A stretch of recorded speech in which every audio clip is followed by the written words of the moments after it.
સુરતના અઠવામાં યુવકની મિત્રએ જ 400 રૂપિયાના ઝઘડામાં હત્યા કરી ઢીક મૂકીનો માર મારતા મોત થયાનું પોસ્ટમોર્ટમ રિપોર્ટમાં ખુલ્યું. સુરત શહેરના નાનપુરા મકાઈ પુલ સર્કલ પાસે પખવાડિયા અગાઉ 400 રૂપિયાની લેતી દેતીમાં એક યુવકને ઢોર માર મારતા મોત નીપજ્યું હોવાની ઘટના બની હતી. જોકે જે તે સમયે યુવકના શરીર પર કોઈ ઘાના નિશાન મળ્યા ન હતા, જેને લઈ પોલીસે અકસ્માત મોતનો ગુનો નોંધી વધુ તપાસ હાથ ધરી હતી. પરંતુ પોસ્ટમોર્ટમ રિપોર્ટના યુવકનું ઢીક મૂકીનો ઢોર માર મારી હત્યા કરવામાં આવી હોવાનું સામે આવતા અઠવા પોલીસે હત્યાનો ગુનો નોંધી વધુ તપાસ હાથ ધરી છે.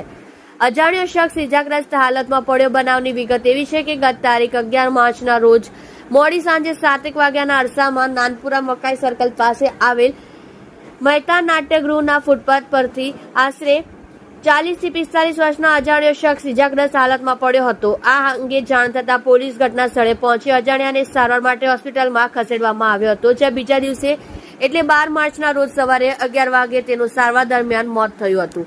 પોસ્ટમોર્ટમ રિપોર્ટમાં અજાણ્યા ઇસમે માર મારતા મોત થયું હોવાનું બહાર આવ્યું હતું. પોલીસે બનાવના સ્થળની આજુબાજુના સીસીટીવી ફૂટેજ ચેક કરતા મેટ્રોકાર નામની દુકાનની આગળની સીસીટીવી ફૂટેજમાં મૃતક સાથે અજાણ્યો ઝઘડો કરી લેતા અને લાતો અને હાથોથી ઢોર માર મારતો દેખાયો હતો. તેમજ મૃતક તેના પગ ખેંચી મચકોડી પણ નાખ્યો હતો.